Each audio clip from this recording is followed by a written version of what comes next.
Hello, I'm Sam Stevens, and I'm going to show you how I make sourdough bread. This video begins with the dividing and shaping steps. Prior to filming, my starter had already been refreshed, my dough mixed, and the first rise complete.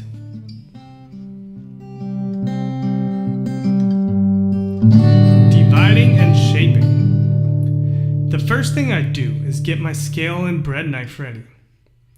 I eyeball the dough to split it roughly in half to make 2 loaves weighing approximately 16 ounces each. I will use the scale to make sure I'm within an ounce or so. If one loaf is significantly heavier than the other, I will cut a piece off and add it to the lighter piece. I'm making a boule and a batard with this batch, so I'm first going to shape both pieces of dough into 2 round loaves. I start by placing my hands on the sides of the dough and rotate them while pushing towards the bottom. This releases some of the gas and also gives the bread some tension while shaping it. You can see some air pockets during this process. I try to push the air pockets down without popping the dough or totally deflating it. For the second loaf, I flip it over so the dough I added earlier is at the bottom of the loaf. This allows the dough to have a consistent surface.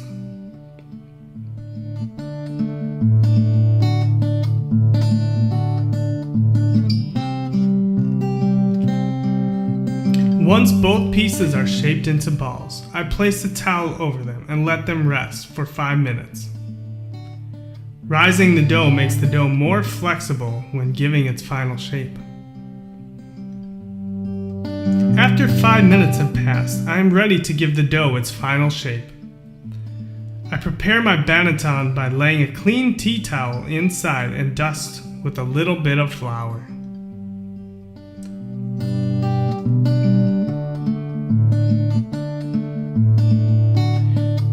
The first loaf is going to be my boule, so I repeat the process shown earlier to give the dough a little more surface tension.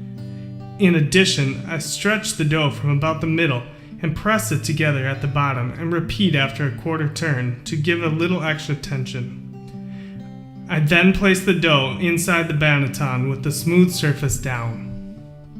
I fold the towel over the bread loosely in preparation for the final proof. Next, I prepare my couche by rolling it out and dust it with a decent portion of flour so the dough does not stick to the cloth.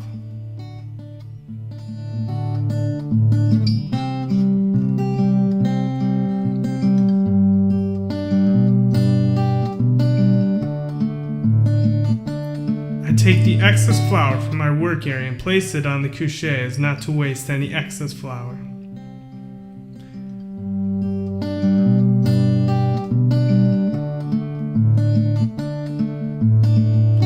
The next loaf is going to be the batard, so I first turn it over so the smooth surface is face down.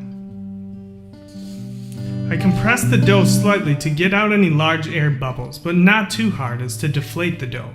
I initially take my fingers and thumbs and grab the end of the loaf to roll it back and get it to stick to the rest of the dough. After that, I place my thumbs on the top of the rolled section and gently but firmly roll it back and press it into the rest of the dough. Halfway through, I tuck the outside of the dough into the middle a bit so that its shape does not become too much like a baguette. I then resume with my thumbs and roll the dough downwards towards me until its final shape. I'm careful not to put too much pressure on the edges as not to create a pointy edge.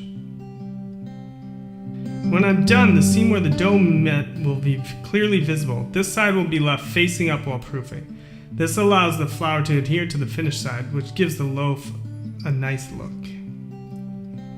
Proofing. My oven has a bread proof function that sets the temperature a bit above room temperature.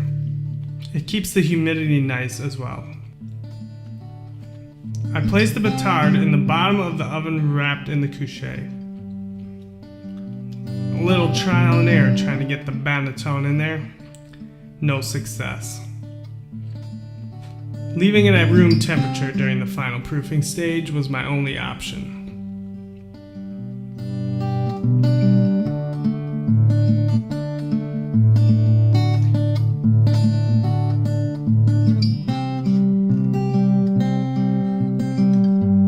I I set my timer for 45 minutes for the final proofing stage.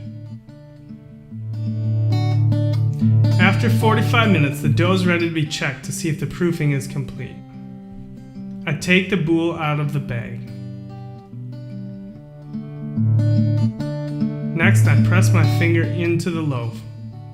You can see that the indent of my finger remains in the dough but slowly retains its shape. This loaf is ready for scoring. I repeat the process with the batard.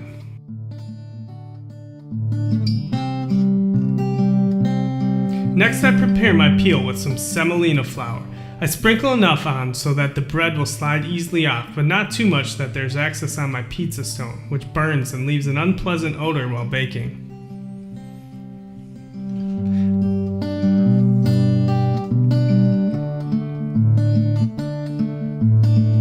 Carefully unwrap the batard and then roll it over once, and then gently pick it up and place it on the peel. With the boule, I lay my hand on the dough and tip the banneton over so the dough gently falls into my hand. You can see the lines that the banneton left on the boule.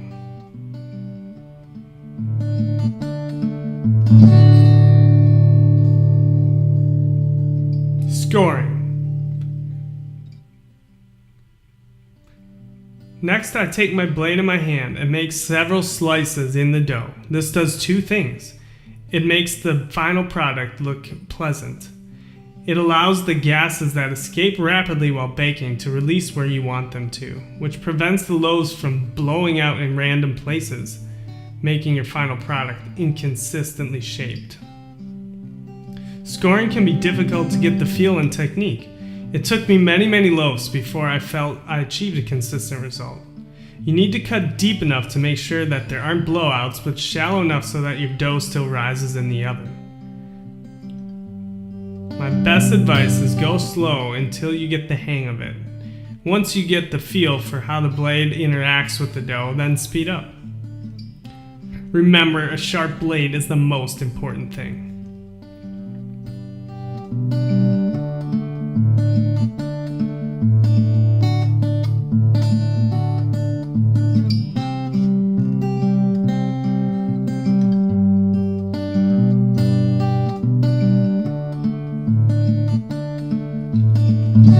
Placing in an oven. I'm ready to place the dough in the oven. The oven has been preheated to 450 degrees for about 30 minutes on the convection setting. I have boiled some water beforehand to help create steam.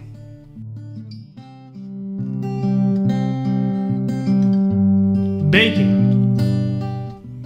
After placing the loaves in the oven, I reduced the temperature to 425 degrees and baked the loaves for about 25 minutes.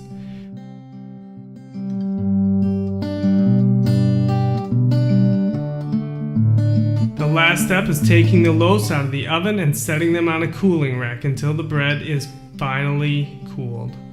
Although the loaves are outside of the oven, the loaves continue to bake for a significant time after they are out. Here's the final result. That's my sourdough bread. Thanks for watching my video. I hope my tips help you out in your baking.